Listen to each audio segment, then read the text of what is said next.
શ્રી ગણેશાય નમઃ. બોલ પૂર્ણ પુરુષોત્તમ રાયની જય.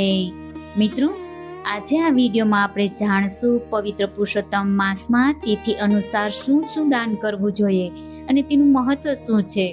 આપણે જાણીએ છીએ કે આપણા હિન્દુ ધર્મમાં દાનને વધુ મહત્વ આપ્યું છે, જે આપણને આપણા દોષોથી તો મુક્ત કરે જ છે, પરંતુ જાણીએ અજાણીએ થતા આપણા પાપોને પણ નષ્ટ કરે છે.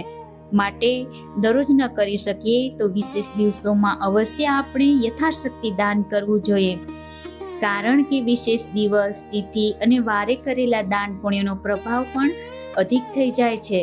જેમાં આપણે ભાગ્યશાળી છીએ કે આ વર્ષે 2026માં આપણે પુરુષોત્તમ માસમાં આ અવસર આપને મળવાનો છે, જેથી આપણે શક્ય તેટલા દાન પુણ્ય કરી આપણા કર્મ બંધનથી મુક્ત થવું જોઈએ.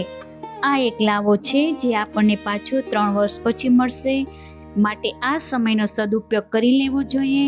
તો ચાલો જાણી લઈએ પાવન પુરુષોત્તમ માસમાં 30 તિથિઓના દિવસે કરાતા દાન. તો જેમાં આપણે પહેલા જાણીશું શુક્લ પક્ષમાં કરાતા વ્રત અને દાન. એકમનું વ્રત. એકમના વ્રતમાં તલનું દાન કરાય છે, જે પાપ વિનાશક મનાય છે. બીજનું વ્રત રુદ્ર વ્રત કહેવાય છે, જેમાં ગોળનું દાન કરવાથી પ્રેત્યોનિતમાંથી છુટકારો મળે છે. ત્રીજનું વ્રત શીલ વ્રત કહેવાય છે. આ દિવસે માથામાં તેલ ન નાખવું જોઈએ અને બ્રાહ્મણોને સીધું સામાન આપવો જોઈએ. ચોથનું વ્રત પ્રીતિ વ્રત કહેવાય છે. ગૌરી પૂજન કરવું અને સૌભાગ્યની વસ્તુ, શ્રીંગારની વસ્તુ દાન કરવી. પાંચમનું વ્રત શિવ વ્રત કહેવાય છે. શેરડી અથવા દૂધનું દાન કરવાથી અકાળ મૃત્યુ અટકે છે. છઠનું દાન સોમવ્રત કહેવાય છે. આ દિવસે મીઠું ન ખાવું અને તેનું દાન કરવાથી ગુપ્ત રોગ અને શત્રુ નાશ પામે છે. સાતમનું વ્રત સુગતિ વ્રત કહેવાય છે. સુખડના લાકડાનું દાન કરવાથી સારી ગતિ મળે છે અને ચોખાનું દાન પણ કરી શકાય છે. આઠમનું વ્રત દુર્ગાષ્ટમી વ્રત કહેવાય છે. આ દિવસે ચોખાનું દાન કરવું તથા દક્ષિણા આપવી. નવમનું વ્રત વીર વ્રત કહેવાય છે. શક્તિ પ્રમાણે નાની બાળાઓ તથા ગૌર્યમાની પૂજા કરવી અને શ્રીંગારની વસ્તુઓ દાન કરવાથી પતિ અપરાધમાંથી મુક્ત થવાય છે. દસમનું વ્રત ત્રંબકમ વ્રત કહેવાય છે. આ દિવસે કુંભ ઉપર દીવો રાખી શિવ મંદિરે મૂકવો. 11સનું વ્રત એકાદશી વ્રત કહેવાય છે. દાન, પુણ્ય અને ઉપવાસનો મહિમા છે. 12સનું વ્રત અહિંસા વ્રત કહેવાય છે. કુળ દેવતાનો દીવો પ્રગટાવી તેની પૂજા કરવી. 13સનું વ્રત પ્રદોષ વ્રત કહેવાય છે. શિવ પૂજન કરવું તથા શિવના દર્શન કરવા જવું, શિવ મંદિરે જવું. 14સનું વ્રત શીલ વ્રત કહેવાય છે. આ દિવસે ઘરની સફાઈ કરી ઉંબરામાં સાથિયો પૂરવો અને કુળદેવીના નામે દીવો પ્રગટાવવો. પૂનમનું વ્રત પુરુષોત્તમ ભગવાનનું વ્રત પૂજન કરવું, જેથી નિંદા તેમજ પાપથી છુટકારો મળે છે. હવે વદ પક્ષના વ્રત અને દાન વિશે જાણીશું. એકમનું વ્રત દીપડીનું વ્રત કહેવાય છે. આ દિવસે લાપસી ખાવી તેમજ બ્રાહ્મણોને ઘઉં દાન કરવા. બીજનું વ્રત દ્રઢ વ્રત કહેવાય છે.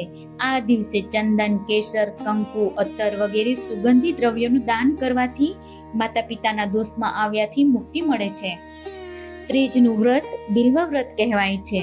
ગુરુ તેમજ વડીલોનું પૂજન કરવું અને તેમને વંદન કરવું. ઉપરાંત અડદદાનું દાન પણ કરી શકાય છે. ચોથનું વ્રત વિનાયક વ્રત કહેવાય છે. ગણેશજીને લાડુ, મોદક ધરવા તથા તેની પૂજા કરવી અને બાળકોને પ્રસાદ વહેંચવો. પાંચમનું વ્રત પ્રભાકર વ્રત કહેવાય છે. આ દિવસે સૂર્ય ભગવાનની પૂજા કરવી તેમજ સૂર્યનારાયણના 12 નામ લઈ 12 વાર સૂર્ય ભગવાનને નમસ્કાર કરવા અને ત્યારબાદ બપોરના 12 વાગ્યે 12 વખત ઘીથી અગ્નિમાં આહુતિઓ આપવી. સાતમનું વ્રત સરસ્વતી વ્રત કહેવાય છે. ઘરની સફાઈ કરી બાળકોને મીઠી વસ્તુ આપવી. આઠમનું વ્રત શ્યામ વ્રત કહેવાય છે. પુરુષોત્તમ પુરાણની પૂજા કરવી, જેથી દ્રષ્ટિદોષ નાશ પામે છે અને ચોખાનું દાન પણ કરી શકાય છે. નવમનું વ્રત વિશ્વાનર વ્રત.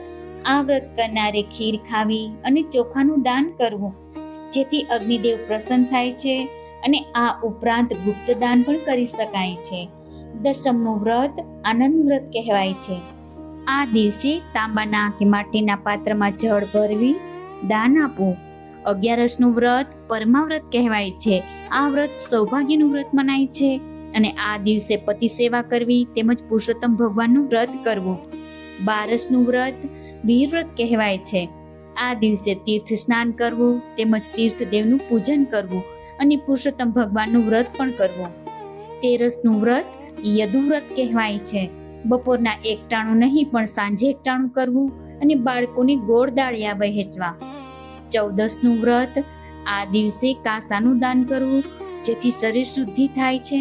અને છેલ્લા દિવસ એટલે અમાસનું વ્રત આ દિવસે શક્તિ પ્રમાણે બ્રાહ્મણોને સીધું સામાન આપવો ઉપરાંત વસ્ત્રદાન કરવું.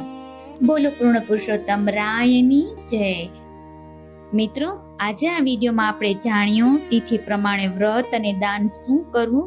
મને આશા છે કે મારો આ વિડીયો આપ સર્વને જરૂર પસંદ પડશે. ધન્યવાદ.